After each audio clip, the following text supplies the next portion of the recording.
Hello my dear friends, good morning, good afternoon, good evening. Welcome to my channel The Warning Man Abroad. असीम भारद्वाज आपका host दोस्त और ये video है Singapore updated travel requirements के बारे में, जो कि मैंने आपको प्रॉमिस किया था। तो वीडियो आपके सामने हाजिर है और इस वीडियो में हम तीन चीज़ों के बारे में बात करने लगे हैं। पहली चीज़ तो है कि करंट सिचुएशन कंट्री में इस वक्त क्या बनी हुई है, थोड़ी सी न्यूज़ जान लेते हैं। फिर सिंगापुर मलेशिया के रिलेटेड भी एक ट्रैवल अपडेट है मेरे पास और रिक्वायरमेंट्स जो हैं हम वो डिस्कस करने जा रहे हैं इस वीडियो के अंदर स्टार्टिंग अप्रैल 26 जो कि ऑलरेडी शुरू हो चुका है और you can say starting May 1 onwards. ठीक है, और मैं बात करना चाहता हूँ लॉन्ग टर्म पास होल्डर्स की क्या रिक्वायरमेंट्स रहती हैं, वो डिस्कस करते हैं सब कुछ इस एक वीडियो के अंदर। लेकिन इस वीडियो को शुरू करने से पहले चैनल को सपोर्ट जरूर करें, तो प्लीज़ सब्सक्राइब करें and also like this video. चलिए शुरू करते हैं। और यहाँ पे जो है अगर मैं करंट सिचुएशन हालातों की बात करूँ, रिसेंटली इन्होंने रिस्ट्रिक्शंस जो हटाई हैं, कम की हैं, तो जो ग्रुप साइज़ पे इन्होंने लिमिट लगाई हुई थी, ठीक है, कि 5 लोग या 10 लोग से ज़्यादा इकट्ठे नहीं हो सकते एक जगह में, उसे इन्होंने हटा दिया है। जितने भी एम्प्लॉयज़ हैं वो अपने ऑफिस से काम कर सकते हैं और मास्क फ्री इंटरेक्ट कर सकते हैं अगर वो अपने कोलीग्स के साथ इंटरेक्ट कर रहे हैं या कस्टमर के साथ, क्लाइंट के साथ करना चाहते हैं। लेकिन मास्क कंपलसरी रहेंगे अगर आप पब्लिक ट्रांसपोर्ट को यूज़ कर रहे हैं या अगर कोई इंडोर वेन्यू में आप विजिट कर रहे हैं तो वहाँ मास्क कंपलसरी रहेगा। And crowd have started to return to food markets, bazaars. तो अब जो है थोड़ी चीज़ें नॉर्मल हो रही हैं सिंगापुर के अंदर। तो ये थे हालात अभी सिंगापुर मलेशिया के रिलेटेड जो अपडेट मेरे पास है। तो SBS ट्रांजिट बस सर्विस होती है जो सिंगापुर से चलती है मलेशिया के लिए, तो वो अपनी सर्विसेज शुरू कर रहे हैं 160, 170, 170X। और एक और सर्विस होती है SMRT बस सर्विसेज जो होती हैं वो भी शुरू हो रही है और 950 क्रॉस बॉर्डर सर्विसेज शुरू हो रही हैं। जो सिंगापुर का एक पॉपुलर बस ऑपरेटर है मलेशिया के लिए, ट्रांसस्टार, वो भी अपने ऑपरेशन शुरू कर रहा है स्टार्टिंग May 1 और वो सर्विसेज हैं TS1, TS3, TS6 and TS8। Malaysia की साइड से कॉजवे लिंक से जो बस सर्विसेज स्टार्ट होंगी वो हैं CW1, CW2, CW5, CW7 और ये 1 मई से शुरू होने जा रही है जैसे मैंने पहले बताया आपको।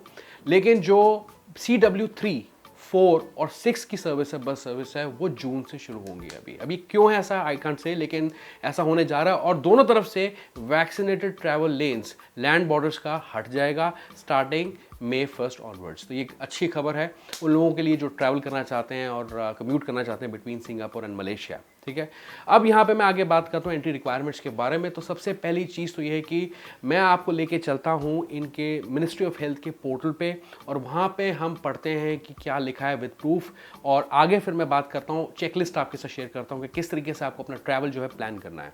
तो यहाँ पे देखिए, पढ़ें ध्यान से। All fully vaccinated travelers and non-fully vaccinated children aged 12 and below arriving from 26th of April 2022 via air or sea checkpoints will also no longer be required to take a PDT as in pre-departure test before departing from Singapore. With this move, it will mean that fully vaccinated and travelers will not require any test to enter Singapore. In addition, from May 1, 2022, fully vaccinated non-Malaysian work permit holders no longer need to apply for entry approvals to enter Singapore. फिर आगे लिखा है, ध्यान से पढ़ें, थोड़ा सा नीचे चलते हैं। From May 1, 2022, fully vaccinated non-Malaysian WPH holders and IPA in the CMP sectors no longer need to apply for entry approvals to come into Singapore. Instead, they will need to book a slot at the onboard center to undergo onboarding upon arrival. Please refer to the MOM website, Ministry of Manpower website for details. ठीक है, आगे लिखा है, उनकी बात करते हैं जो नॉन वैक्सीनेटेड है उनके लिए कैसा सब कुछ रहेगा। लिखा है entry requirements for non fully vaccinated travellers remain unchanged. तो कोई चेंजेस नहीं है उसके अंदर। All non-fully vaccinated travelers aged 13 and above who are allowed to enter Singapore are required to take PDT, मतलब प्री डिपार्चर टेस्ट उन लोगों को लेना पड़ेगा within 2 days before departure. 72 घंटों के बीच में उसकी वैलिडिटी होनी चाहिए। For Singapore, undergo a 7-day SHN as an stay home notice period, उनका 7 दिनों को वहाँ रहेगा, क्वारंटीन करना पड़ेगा। एंड टेक अ RT-PCR टेस्ट, COVID-19 test at the end of their SHN period. तो 7वें दिन जो है, यहाँ 6ठे दिन या 7वें दिन एक और RT-PCR टेस्ट उनका यहाँ पे होगा। तो आगे बात करते हैं चेकलिस्ट की कि किस तरीके से आपको अपना सिंगापुर का ट्रिप प्लान करना है अगर आप एक शॉर्ट टर्म विजिटर हैं। तो नोट डाउन दीज थिंग्स। तो सबसे पहले आपको अपने वैक्सीन के सर्टिफिकेट जो है वो रेडी रखने हैं। आगे मैं डिटेल में हर चीज़ के बारे में, पॉइंट के बारे में बात करता हूँ। फिर अगर आपको किसी एंट्री अप्रूवल की ज़रूरत है तो आपको वो लेना पड़ेगा। वैसे अब एंट्री अप्रूवल की ज़रूरत नहीं under vaccinated travel framework, VTL में थी, तो अब ज़रूरत नहीं है, लेकिन आपको वीज़ा तो लेना पड़ेगा। तो वीज़ा आपके पास दूसरा डॉक्यूमेंट हो गया आपका वीज़ा। फिर आपको SG arrival card with in 3 days with in 72 hours भरना है चलने से पहले, बिफोर डेट ऑफ डिपार्चर। फिर आप करते हैं वहाँ की कॉन्टैक्ट ट्रेसिंग ऐप को डाउनलोड अपने फ़ोन में, इसे कहा जाता है ट्रेस टुगेदर ऐप। फिर उसके बाद आपका होता है इमिग्रेशन क्लियरेंस एयरपोर्ट पे। फिर आप सिटी में एंटर करते हैं और लोकल हेल्थ प्रोटोकॉल्स अगर उनके कोई हैं तो वो आपको फॉलो करने पड़ेंगे। डिटेल में बात करते हैं, अगर मैं वैक्सीन सर्टिफिकेट की बात करूं सबसे पहले, तो यहाँ पे आपके वैक्सीन के सर्टिफिकेट पे क्यूआर कोड होना ज़रूरी है, मैंडेटरी है। अब ये जो वैक्सीन के सर्टिफिकेट हैं ये आपने कोविन पोर्टल से डाउनलोड करने हैं, आरोग्य सेतु से डाउनलोड करके वैक्सीन सर्टिफिकेट्स को ना चलाएं। ठीक है, कोविन पोर्टल पे जाके वैक्सीन के सर्टिफिकेट्स को डाउनलोड करें आप, और विद क्यूआर कोड। और आपको क्या है कि अपने वैक्सीन के सर्टिफिकेट्स जो हैं वेरीफाई भी करने हैं कोविन पोर्टल के थ्रू, तो वहाँ एक सेपरेट ऑप्शन होता है। क्यूआर कोड आप पास लेके जाते हैं कैमरा के और वो स्कैन कर लेता है अपने आप और रजिस्टर आपका कर देता है वैक्सीन सर्टिफिकेट, तो वो ज़रूरी है प्रोसेस। फिर आपके वैक्सीन सर्टिफिकेट पे जो डेट फॉर्मेट होना चाहिए, डेट ऑफ बर्थ का वो होना चाहिए, डेट मंथ ईयर के हिसाब से। आपकी वैक्सीन सर्टिफिकेट्स पे डिटेल्स, आपकी जो पर्टिकुलर्स हैं वो सेम होने चाहिए, मैच करने चाहिए जो आपके पासपोर्ट पे दिए हैं। It is very important. अगर उसमें कोई गलती है वैक्सीन के सर्टिफिकेट पे, आपका नाम मिसस्पेल्ड है, तो आप कोविन पोर्टल के थ्रू से चेंज भी कर सकते हैं, करेक्ट कर सकते हैं। आपके वैक्सीन सर्टिफिकेट पे डेट ऑफ वैक्सीनेशन होना चाहिए, नेम ऑफ वैक्सीन कि कौन सी वैक्सीन आपने लगवाई है। वैक्सीन के बारे में काफ़ी कन्फ्यूजन रहती है लोगों को। कोवैक्सीन भी अलाउड है, कोविशील्ड जो इंडिया में बनी है वो भी अलाउड है, क्योंकि ज़्यादातर जो कंट्रीज़ हैं वो स्पेसिफाई करती हैं एस्ट्राजेनेका, लेकिन एस्ट्राजेनेका का जो इंडियन वर्जन आप देखें जो इंडिया में बनती है उसे कहा जाता है कोविशील्ड। तो कोविशील्ड भी आप यूज़ कर सकते हैं, कोवैक्सीन भी कर सकते हैं। फिर आगे आपको वीज़ा लेना पड़ता है। ई वीज़ास के बारे में ज़्यादा बात करने की ज़रूरत नहीं है, बहुत ईजी रिक्वायरमेंट्स है। तो ई वीज़ा लेना पड़ता है आपको, सिंगल एंट्री भी ले सकते हैं, मल्टी एंट्री भी ले सकते हैं। और मल्टी एंट्री पर मुझे एक वीडियो जो है अपडेटेड बनानी है, तो मैं बनाऊंगा। रिटर्न फ्लाइट फेज आपके पास होने चाहिए और होटल की अकोमोडेशन बुकड आपके पास होनी चाहिए, वो ज़रूरी है। ओके, फिर आप तीसरा स्टेप है आपके लिए, हमने एसजी अराइवल कार्ड के बारे में बात की, तो वो विद इन 3 डेज या विद इन 72 आवर्स आपको फिल करना पड़ता है चलने से पहले। अब ये ज़रूरी क्यों है, इसका आप रीज़न जान लीजिए। एक तो इस फॉर्म के अंदर ये बेसिक सा फॉर्म है, इसमें एड्रेस आपका लोकल एड्रेस वहाँ का, जहाँ आप इंडिया का एड्रेस, आपका नाम, पासपोर्ट डिटेल्स वगैरह, ये बेसिक सा फॉर्म होता है, ज़्यादा टाइम नहीं लगता इसे बनने में। बेसिकली जो आपका ईमेल एड्रेस होगा रजिस्टर्ड, जो एसजी अराइवल कार्ड में आप डालेंगे, उस पर आपको एक मिलता है एंट्री अप्रूवल पास आपको मिलता है। ठीक है, क्योंकि अभी सिंगापुर इमिग्रेशन पे पासपोर्ट्स पे स्टैंपिंग नहीं हो रही है एंट्री अप्रूवल के लिए, तो बेसिकली क्या है, वो आपका जो डिटेल्स है फेच कर लेते हैं एसजी अराइवल कार्ड से, उसके बेसिस पे आपको एक एंट्री अप्रूवल पास जो है इशू कर देते हैं। आपको ईमेल पे, रजिस्टर्ड ईमेल पे आपको मिल जाता है जो आपने एसजी अराइवल कार्ड में डाला होगा। ठीक है, इसलिए ज़रूरी है एसजी अराइवल कार्ड। तो बेसिकली जो नॉन रेजिडेंट्स हैं, जिनके पास कोई भी पास नहीं है, वहाँ का सिटीजन्स नहीं है, वहाँ के परमानेंट रेजिडेंट्स नहीं है, और जो in principle approval pass holders हैं, उन सबको एसजी अराइवल कार्ड जो है भरना ज़रूरी है। फिर आप करते हैं ट्रेस टुगेदर ऐप, और ये आप इंडिया से भी कर सकते हैं, इंस्टॉल डाउनलोड कर सकते हैं। आपको इंडिया का लोकल नंबर भी आप इसमें डाल सकते हैं, वहाँ का अगर लोकल सिम आपके पास नहीं है, इंडिया से आप कर सकते हैं। और एक ओटीपी आपको इशू होता है आपके फ़ोन पे, और ओटीपी डाल के रजिस्टर करते हैं, अपनी पासपोर्ट की डिटेल्स, नाम, अपना कंट्री ऑफ ओरिजिन वगैरह भरते हैं। इसके बाद आप जाते हैं इमिग्रेशन पे।